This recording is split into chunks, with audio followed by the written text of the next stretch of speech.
Good morning, everyone, and welcome to the 2021 State of the City Address with Mayor Cam Guthrie. I'm Shakiba Shayani, CEO at the Guelph Chamber, and I appreciate you all being here today for an important conversation on the year ahead in Guelph. If at any point during the event you need assistance or have any questions, you can visit our Guelph Chamber help desk in the expo booth area. I would like to take a moment to recognize our incredible community partners who continue to help make events like these possible. Thank you to our community event and supporting sponsors, CN Rail, Electra Utilities, RBC Royal Bank, TD Commercial Banking, and RLB for your continued support. I'd also like to extend a big thank you to our presenting sponsor, Bell. Bell has been a great supporter of not only the Guelph Chamber, but also the Guelph community. It's now my pleasure to introduce Lena DeMarco from Bell to say a few words and of course to introduce our guest of honor.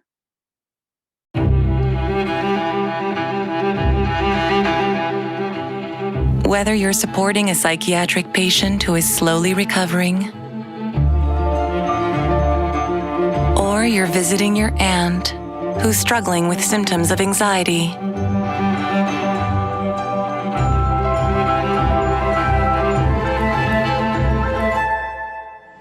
when it comes to mental health, now more than ever, every action counts. Good morning, Mayor Guthrie and all who are present this morning. My name is Lena DeMarco, Regional Director of Bell Community Affairs.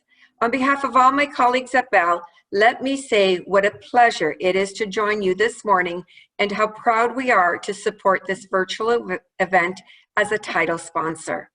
Today, in what is becoming a familiar format, rather than have the actual event live in person, we are going to be treated to what promises to be an enlightening virtual event. Bell's own operating principles in response to COVID-19 has been to keep Canadians connected and informed, prioritize the health and safety of the public, our customers and team, and support our customers and communities.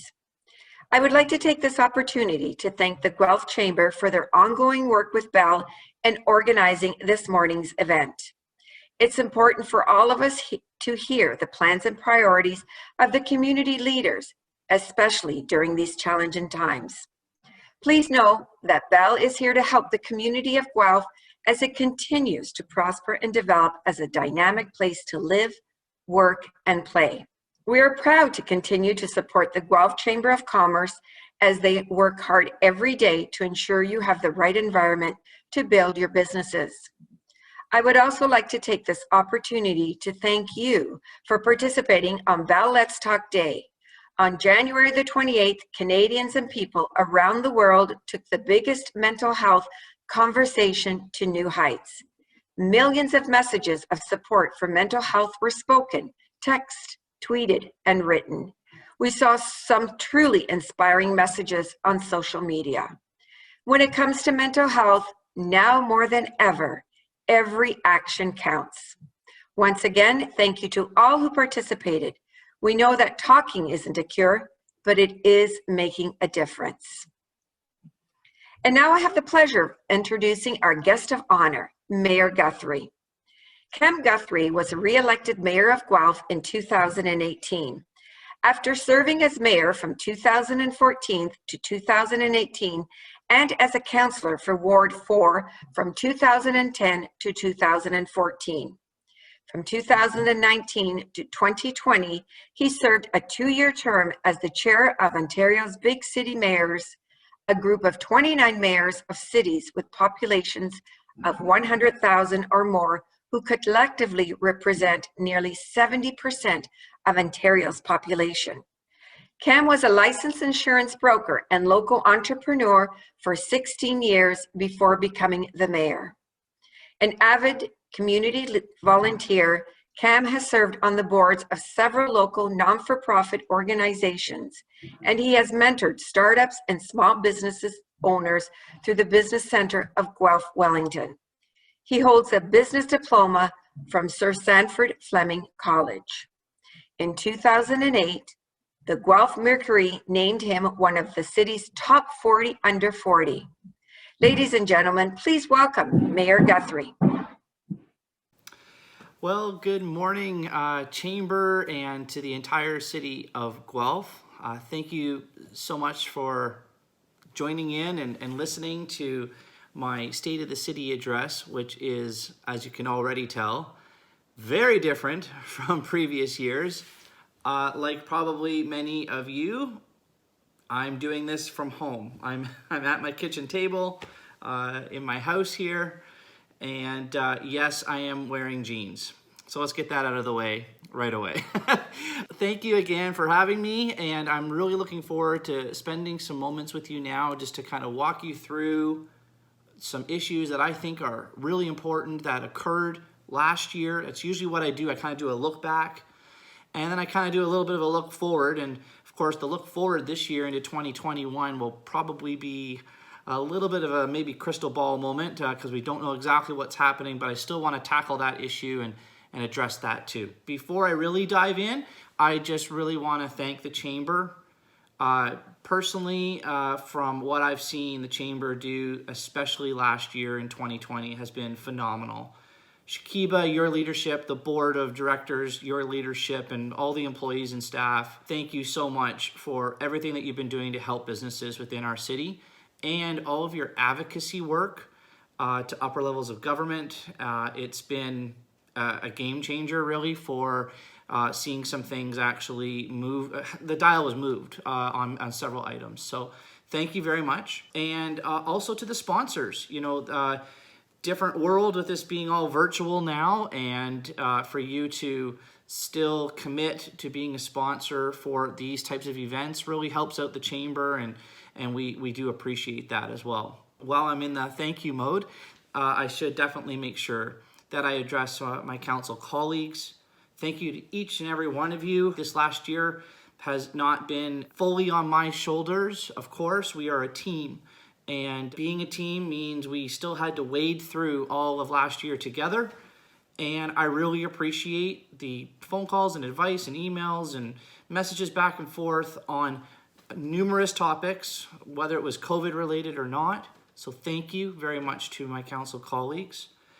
And also to city staff, every single one of you. 2020 again was a rough year, lots of unknowns, and to the executive team, to Scott Stewart, our CAO, to Trevor Lee, to Colleen Clackbush, and to Keely Dedman, our deputy CAOs, just a big thank you from me, and of course I speak on behalf of council and the community really on this one. Your guidance and leadership has been phenomenal. So thank you so very, very much. And with that, why don't we dig in with sort of a top 10 issues that I think really defined 2020. And I'm just going to, I don't really have a lot of notes here at all in front of me. I'm going to just kind of blab and go through a lot of things that I think were huge highlights for 2020.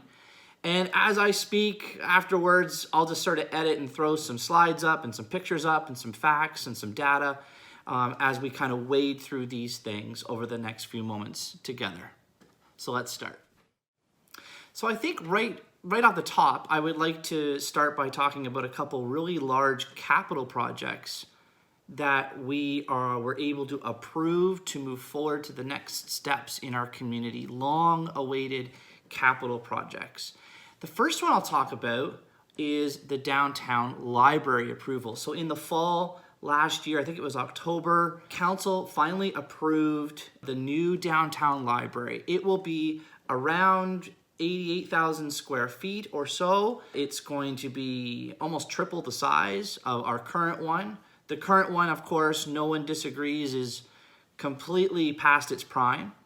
It's also not accessible. It's not up to date and not relevant, I guess, for what the future of a library will be and need to be for a city. Huge round of applause to that finally getting done. Now, I know there was some controversy around, costing of that, and that's okay. That's just personal opinions. But at the end of the day, it will move forward. And so we're hoping that gets settled, and I hope to have ribbon cuttings on that probably in about 3 years, maybe 4 tops. That would be really great if we could get going on that. So the full cost of that that council approved was no more than $62 million. To accomplish that, it did require a tax levy for about 18 to 20 years. And so that's where a little bit of the kind of, differences of opinion sat. But no matter, after a council decision is made, we're moving forward. And so, a couple years ago, when the original price kind of range was a little bit lower, at my State of the City address, I actually mentioned how important it would be for the private sector and the public at large to be able to really rally around this. Be the first one to make the first ask in this room and to all of Guelph. If you're interested in exploring ways of partnering with the library on this new project, I want you to reach out to the library board. Perhaps this is a time where you or your company wants to furnish a room, buy equipment, or more. If ever there was a community project to rally around, it is this one. Where will it be built? Everyone should know it's going to be on the Baker Street redevelopment. So when we talk about the library, I guess maybe I'm just talking for me personally, the library is, it's going to be on Baker Street, but it's about the entire Baker Street redevelopment that I'm really excited about. And so that's going to have mixed use. The entire place is going to be redone. There's going to be some underground parking. There's going to be a couple of towers of buildings with units in there, residential units in there. We have a high percentage there that we want to make sure is affordable units as well as market units, more commercial opportunities there. And then lots of green space throughout. So you can imagine turning this parking lot finally from what I have often said, an underperforming asset into a performing asset for the community. Downtowns are important to invest in, and this Baker Street redevelopment, once done, is going to be, reach out, as I said, to the library component of that if you have any further questions. But the entire project of the Baker Street redevelopment is going to be amazing. The second one that council approved was the long sought after South End Recreational Center. So that's going to be positioned right behind Bishop Mac High School. It's going to be huge. It's going to be, I think I heard, it might be like double the size of Victoria Road Rec Center and a third bigger than the West End. So huge. And that was a cost of $80 million. Now, the difference between that one and the library was that a large percentage, there's a small percentage of the library that is covered by development charges, but about 85% or so of the rec center in the South End will be covered by development charges, not by taxes. And so that's a little bit of a difference in the costing of that. But again, another public resource, a public facility that is dearly needed in the South End of Guelph, has been on the wish list for a very long time. So my hopes that we're going to see the sod turning of that happen maybe this year into next year, and finally get that up and running in the next few years as well. And so that's going to be great for that end of town, especially because a lot of growth is happening in that area of our city. So two huge projects, the downtown library, Baker Street, and the South End Rec Center were finally approved in 2020. And so really excited about those things. And I hope you guys are too. I want to now just look at what happened with council in December, because every December, unless it's an election year, we have our city budget. And so we just passed our city budget in December for 2021. And I just want to hit some highlights for everybody right now about that. So the total impact was 2.25%. Now, it's important, and I try to explain this as much as I can, that there is what I would say is a controllable and an uncontrollable part of the budget. So the taxpayers at Guelph, of course, fund it all, but there are things that council and the mayor cannot control. They are what's called outside boards. Outside boards are like the police, public health, the Downtown Guelph Business Association, the library, the Elliott Long-Term Care, what else am I missing? GRCA, those types of things are all outside of our control. We do not have direct oversight over those things. And so of the 2.25%, 1.2% of that was all those boards, all those. And so what was left from that is what was passed by council. And so some highlights on that. We did decide to have a wage freeze this year for both mayor, council, and all the non-union management. And so we do recognize the situation that we are in, especially from the impacts of COVID. And so that was something that we did decide this year as a council. We also had well over $1 million worth of one-time funding for some certain aspects of our city. So one of the things that we did was we really increased the amount of grants through our community well-being grant initiatives. Not only did we have sort of the basic funding that's always been there, but we improved it by several $100,000s so that any kind of COVID impact related things, people could apply for that. So stay tuned throughout the year as more opportunities are available for people to apply for funds because of COVID impacts. The other thing we did was we waived all fees, so 0 fees for volunteer checks this year. That we felt was important because especially in this COVID arena that we're in, we really want people to be encouraged and have no barriers in front of them at this time to be looking to volunteer.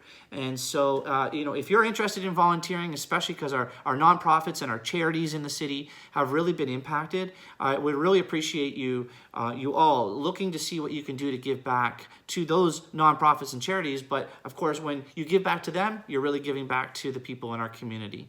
There's also the PIN network in town, People Information Network, who is a great resource and a funnel for people that might have questions about where they might be able to volunteer. So check that out. That was a good initiative.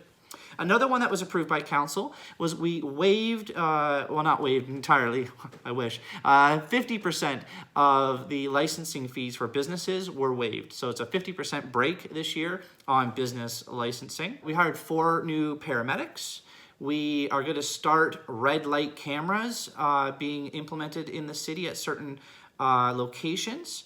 And we are also moving to bi-weekly curbside yard waste pickup. And that's been kind of an ask for a long time. And so that is going to start to be implemented in 2021 as well. Of course, everything else is sort of foundational. Capital projects, infrastructure, the operating costs are all embedded within that number, that 2.25 number. Again, I was very pleased at sort of where we landed. These are just some of the highlights of what we did to try to support the community through this time. And really, I've seen it myself, and I'm sure many of you have. The federal government and the provincial government have also done one-time spending to try to get everyone through this. And even though the municipality doesn't have a lot of avenues and tools, financial tools, to directly help people or businesses too much, we really stepped up to the plate, I felt council did, for the 2021 budget by implementing some of these things for these one-time spending decisions that are really going to help the community through 2021. One of the things that really made me extremely proud to be the mayor, and I'm sure just proud to be a citizen of this city, is just how everyone stepped up over the last several months. I could literally spend hours here talking about just everyday citizens saying, you know what, I'm going to start sewing masks and drop them off at the hospital for our frontline workers. Or I'm going to start saying if a senior citizen in this city needs help getting groceries or food, I'll go buy it for them. I'll drop it off at their front door for them. Again, tons of stories like that. And so thank you to all the citizens that did that. Oh, like the parades, the birthday parades that were created across our city, putting smiles on everyone across our city as they went around to celebrate birthdays. Thank you. Those are the types of things that really were moments where everyone was able to smile during these difficult times. So thank you very much. And then from the business side of things, my goodness gracious, what a city we live in. We had, large manufacturing places like Linamar or Danby and others that were able to start working on ventilators or equipment, UV cleaning equipment, making freezers for vaccines, helping out with HVAC systems for air quality, and I could go on and on and on. The University of Guelph, all their research that they did there, their departments, several different departments and partnerships with others in regards to rapid testing, research that helped with anything to do really with COVID. It all came together out of Guelph. We got to remind ourselves of these things about how our community really stepped up during this time. So a huge thank you to everyone. And the one other thing on this issue that I'll just describe too is a lot of the businesses, especially the small, medium-sized businesses, they were really hit hard. And I really found that the citizens of Guelph have really embraced the shop local mantra. And I believe that we're doing that now, but I think even as we come out of COVID, I really feel like we're really having an effort to continue to surround those small and medium-sized businesses with support. So I ask the community to continue to do that, not just now, but afterwards. And to all those small and medium-sized businesses that even while you were struggling, you continued to give back to the community. I think of many different restaurants in the city that gave out thousands of meals for free to the most vulnerable, to frontline workers in our city. Even though they were struggling, they gave back. And that made me extremely proud as the mayor, and I just want to really thank you on behalf of council to everyone that really stepped up to help during this last year. And let's keep it going because we're really good at it. Another kind of hot topic, I guess, that has really risen to the top through last year and is going to continue moving through for the next several years is that of supportive housing. And I just really want to thank the community again for really trying to understand what supportive housing is. I see a lot of people taking the time to understand it, to educate themselves on really what supportive housing is. And so supportive housing has been needed for several years. It's kind of complicated because, where do you build it? Who builds it? Who runs it?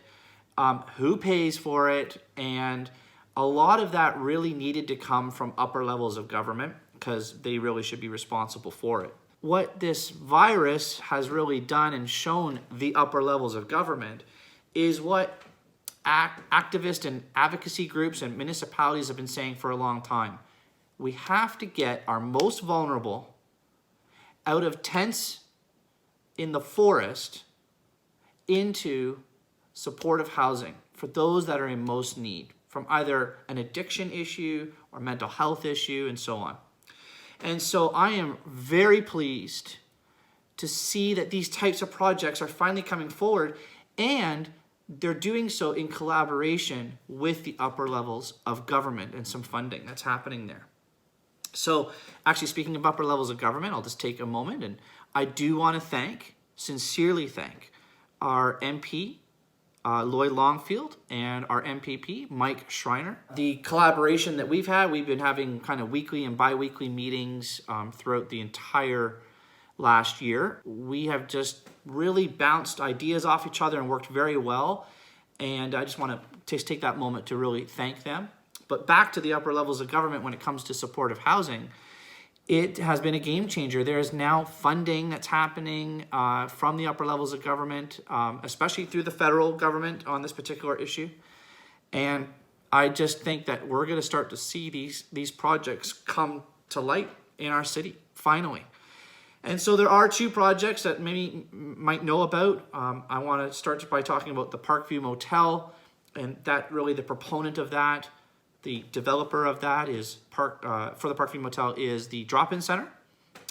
And then there's another one, and again, seeing the private sector get involved here is unbelievable. So SkyDev, a company of Skyline in town, owned a piece of property in the Willow area. They have donated that piece of property. They have also donated all of their service, their planning services, behind a project to have supportive housing there as well. Now, it needs to still go through the right planning processes and engagement with the community, and I understand that.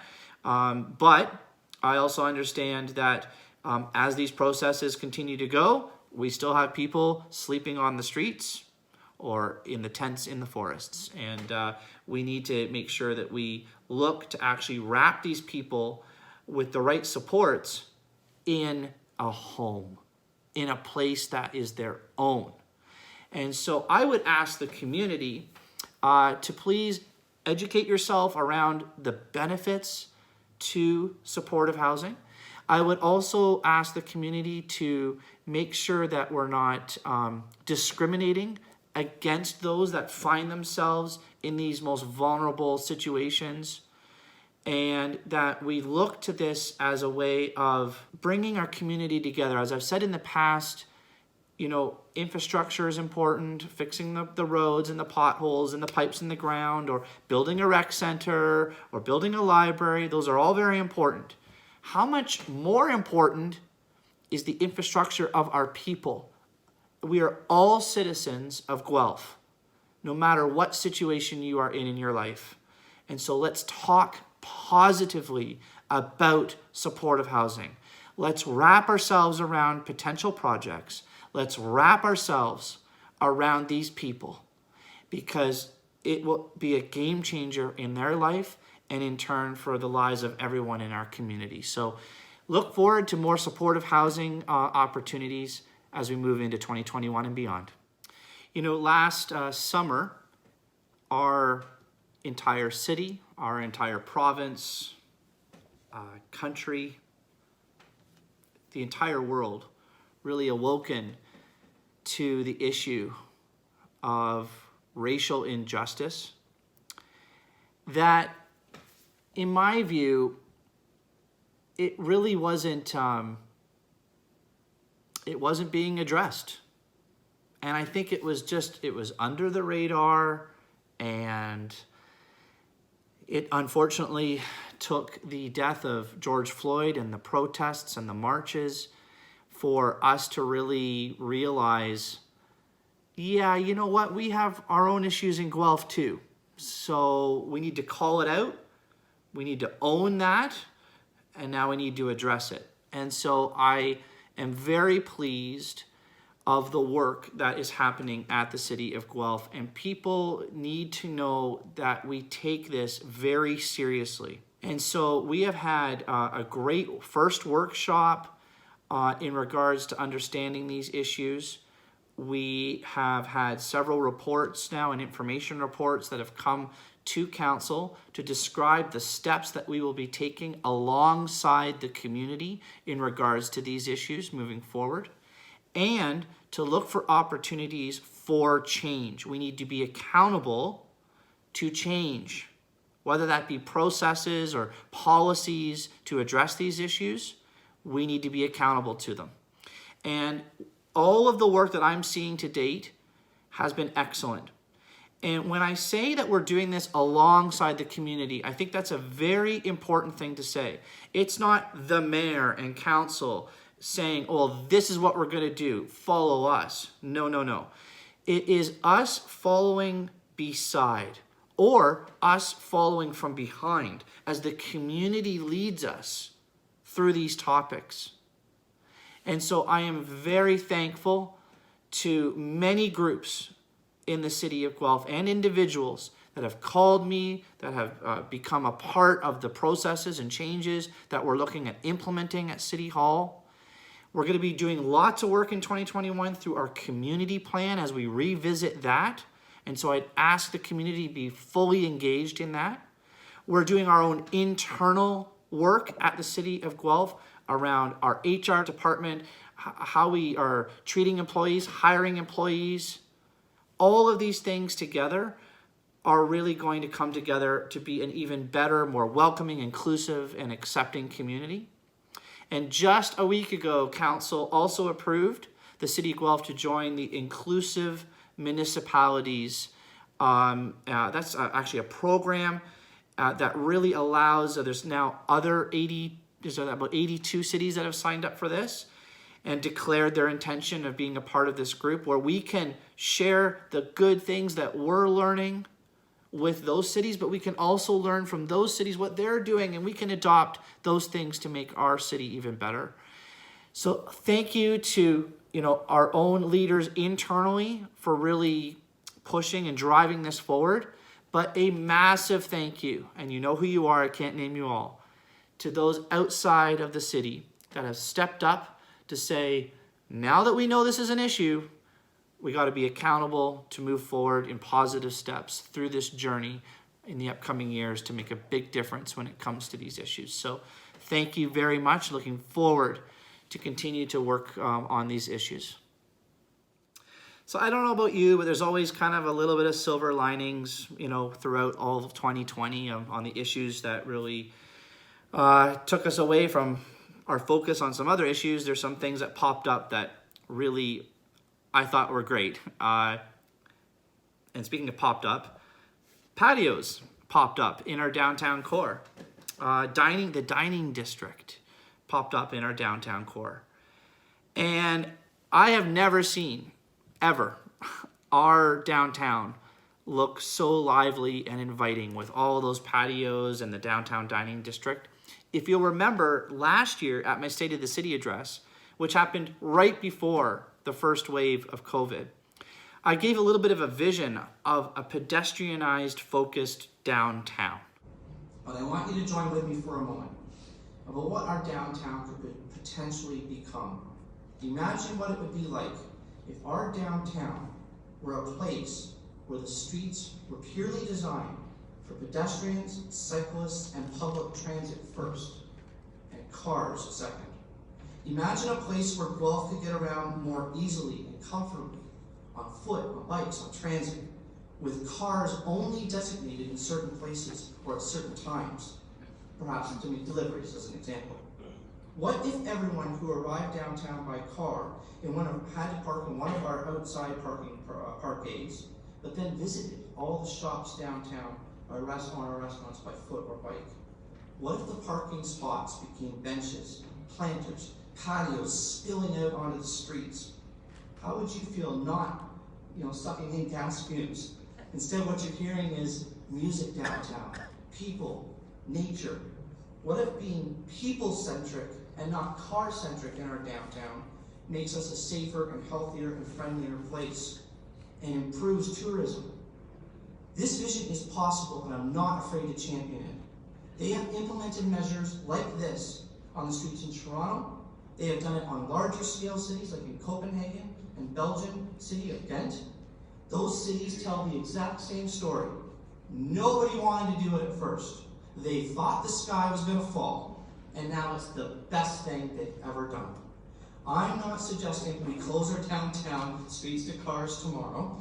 Perhaps we could look at maybe starting this just on a few weekends in August, or align it with some of the events happening over a series of years in the downtown. But what I'm saying is, we should have a conversation about what is possible. 10 years from now, do we want our downtown to just be slightly prettier than it is right now? Or do we want to be bold and push ourselves towards a downtown that is truly a destination, not for cars, but for people? Who was to know that just a few months later, we would actually be doing that? And council, thank you for allowing the approvals of council to go forward so quickly. Thank you. To staff that helped create the policies and the programs around enabling that stuff to happen so quickly. Thank you. And I just know that it was a huge game changer for our city. It really was. And some of the things and the comments that I've heard have said, please continue to do that. When is the last time you've thought, let's go downtown? Years. Okay, that's fair. That's fair. Yeah, it's been a while. I think this is the best downtowns ever lived. Really? The streets, no traffic, all the seating right out to the middle of the road. Yeah. It's beautiful. And it's the best atmosphere I've ever seen. so how do you like the atmosphere? It's awesome. Yeah? You should keep continuing. It needs to go every summer. It needs to be like this. It's, Awesome. Obviously, if this is a success, hopefully the city will sort of look at it and be a positive thing and maybe move it forward. So what's happened, we kind of did last year as like a pilot project, and now our city is going to be doing a survey with the people in the downtown core, the business owners, to say, hey, what worked, what didn't work, what could we do better? And all of that's going to be compiled into a report coming to council pretty soon, in the next maybe couple of months, where we can then give a good heads up to everyone in the downtown core so they can plan on what to do for this coming summer and into the fall. My personal preference is I certainly hope that we do continue to allow all those patios, that we allow the dining district to happen, maybe on only certain days, maybe not completely closed off during the whole time. But having the ability to do that, I just believe that it was probably one of the best things our downtown has done in a long time. I think past COVID, I think it will be a huge tourism opportunity. We'll be able to program it possibly better with more arts, more culture, live music, all in the downtown core to draw people down there and experience what a beautiful place that is. So yeah, I hope you enjoyed the dining district and the patios as much as I did. And I really hope that it continues in the years to come. So at the end of 2020, it was also the end of my 2-year term as the chair of the Ontario Big City Mayors Caucus. And so who was to know that over the last 2 years, I would be leading and chairing through 2 big issues. The first one, if you'll recall, was the cutbacks, the retroactive cutbacks that happened from the province to municipalities after we passed our budgets. Then all of a sudden some funding was cut back. That was a major problem. And so myself and many other mayors across the province really led the charge to get the province to reverse course on that. And they did. So that was good. Got that all cleared up, and then all of a sudden COVID happened. Now municipalities can't run deficits. It's against the law. It was becoming a huge problem for us during COVID, both with expenses for safety and health reasons, but also a huge loss of revenue. You can imagine transit, millions lost there. Our arts and culture, the River Run Center, the Sleeman Center, things like that, all completely cut back.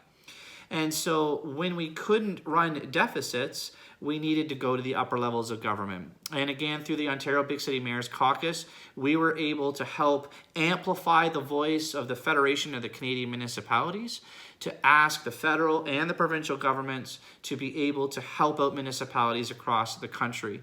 It really did come with a full court press and a little bit of finger pointing here and there. But finally, we did get that done. And I just do want to thank the province. I want to thank the federal government, both to the Premier and to the Prime Minister, for really following through and giving funds in 2020 to help with that issue for municipalities. Now, in my last meeting in December, before I was done my term, I did have some ministers on the phone for our meeting, and I did say, just because you gave us money in 2020 and you thought that would be it, it will not be it. So they know that we are going to be continuing to ask for help as we navigate through 2021, because we do know that we will have some major issues when it comes to, again, loss of revenue and also some expenditures when it comes to COVID. So really looking for help from the upper levels of government still, but very thankful for what they did in 2020. Well, there's the highlights of 2020. And yes, there are hundreds more that I could give to you, but you don't want to hear me talk too long. I know there's going to be a question and answer, a live question and answer thing coming up right now, and so I am looking forward to engaging with everyone around that. Before I sign off, I do want to just talk a little bit about what to expect for 2021. Well, this is normally a time when a mayor would probably, at a State of the City address, go, and this is what I want to accomplish in 2021, or this is my vision. And I'm going to, instead of talking about, those types of things right now, I'd rather just say that this is my desire for 2021 for the City of Guelph. It has nothing to do with a program. It has nothing to do with a building. What my hope is for our city for 2021 is that we are the most kind and patient and loving community in Canada. And I know that we've been showing it through 2020, but I also know that this COVID virus and the pandemic has really taken a strain over this last several months, and probably going to be now over a year or more. And so I want you to know that I hear you when I know that you're stressed. I hear you when you're getting tired of listening to me as a broken record and others say, please listen to the public health guidelines. But I'm asking everyone to please embrace kindness when we go into 2021. That's my vision. That's my hope for this year. Especially when it comes to online dialogue. I'm seeing a real big increase of that. Very negative comments and negative things being said. No one needs it right now. Instead, let's turn that energy from being keyboard warriors into figuring out how you can volunteer. Because as I said earlier, we've waived the fees for any police checks. So give it a go. Maybe instead you can figure out a way of communicating in a safe and healthy way with some neighbors or some others in the city that you never really knew before. How can you extend kindness to your neighbor? How can you extend kindness to the business sector? How can the business sector send kindness back to the citizen? Let's just embrace kindness. That's my vision for 2021. No matter what we do or what we say with each other, that is my goal for 2021. And I really hope that you would join with me in focusing us on that. So with that, thank you to the Chamber. Thank you, everyone. And thank you to my family, to Rachel, my kids, Anakin and Adelaide, for everything that you've done over the years to help me in this position, and especially in this last year. Take care. I look forward to the Q&A. Bye-bye. Thank you, Cam, for outlining your vision to us and giving us insight into your plans as mayor for the year to come. We're looking forward to continuing to work in partnership with the city and all of our community stakeholders to ensure the economic prosperity of all. Thank you to our presenting sponsor, Bell, and our community, event, and supporting sponsors, CN Rail, Electra Utilities, RBC Royal Bank, TD Commercial Banking, and RLB for your continued support. I'd now like to invite everyone over to sessions. You'll see that on the left side of your screen for some live Q&A with the mayor. As a reminder, if you're joining us on video, please ensure you are muted when not speaking. See you there.